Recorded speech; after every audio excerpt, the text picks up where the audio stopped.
Yeah. So Rick, we just come off of stage here at Social Story Conference, and you're out there telling some pretty powerful stuff. The neat thing is, you've had some pretty great experiences. You've had quite a career. I've had an amazing career, and honestly, a lot of it is right place, right time, and just good fortune.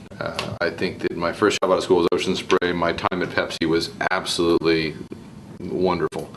Got into the agency business, and I've been in PR now for about 15 years and loved it.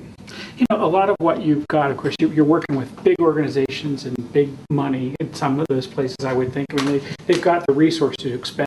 But, you get to see a lot of people doing this kind of stuff. But what advice would you give to folks who are out there who may be a little smaller than what your operation? Well, I think that first off is don't give up. Keep your passion flowing and keep learning at it and staying smart. I mean, one of the things that I found, even in the 3 months since I've been in the Chicago job versus the digital job, is that you tend to lose your sharpness in this space rather quickly if you don't stay current.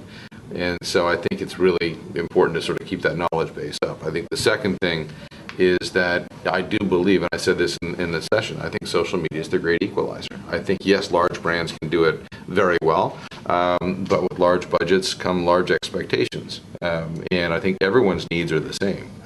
We want some kind of an outcome from whatever it is we're doing, whether that is a sort of a commercial, a commercial outcome, a behavioral outcome, some kind of advocacy, you name it. We want something out of that, and that's doable no matter what the budget is, as long as you put your heart and soul into it. You mentioned trying a lot of things, and I heard you say pretty early on in that list was, start a blog still. I thought that was dead.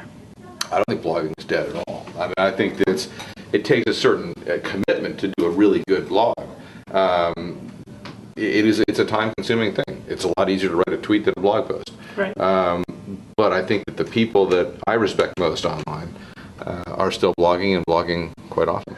Yeah, and that's really what I was getting at in something like that. There are things out there that people are doing that are relatively easy, but the fact is, if you're trying to produce something that has some real heft to it or some gravitas to it, you got to be out there where people can see your words or hear your voice somehow, and blogging still is a great way to do that. And I don't think that your voice actually can be, as it often is on Twitter, regurgitating somebody else's voice.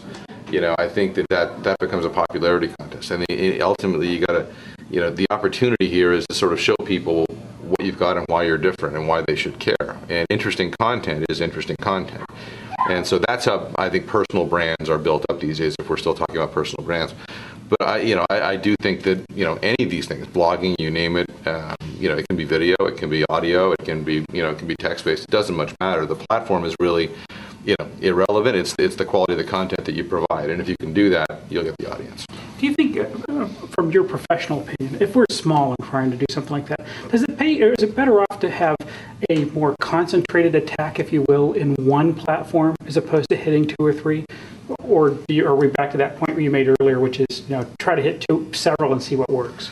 Yeah, well, that's a great question. Rather than sort of trying one thing out and going far and wide and putting all your money into one, I would rather go narrow against an audience and really narrow cast that out so that, I am very specifically, focused on, women 30 to 35 with 2 kids at home, whatever, pick the number, so that you can get incredibly specific. And once you've done that, then become ubiquitous to that audience. And that audience could be those women, by the way, that happen to live in South Carolina, and and so on and so forth. And you can get super specific, and the more you are, the more likely you are to get the outcome that you hope to get. Yeah, that is great advice. And I think it is so counterintuitive to someone who's small, particularly. You think, I got to get everybody because that's the only way I'll cobble together a big enough audience. But the fact is, you're more valuable to that niche audience than you could be to a broad spectrum. Well, I mean, if I were a retailer on Main Street here in Greenville, I mean, honestly, the number one thing that I would be doing is Foursquare. Because I can see people in the neighborhood, I can give them offers right then and there, I can connect with them, and or Twitter. I mean, something that's instant, provides that instant gratification. The next thing would be, sort of laddering back up, is probably something like, Facebook, because then you can sort of drive engagement ads that are geo-targeted and interest targeted to that very specific group, and then connect with them and serve them engagement ads to get them joining you and participating. And then I do some search. And then if you tie those three things together, you might want to think about a blog or making your site very social, whatever it happens to be. But, basically think about what business you need and outcome you want, and then build your social strategy around that. Great. Thank you. Thanks, man. Enjoyed it. Thanks.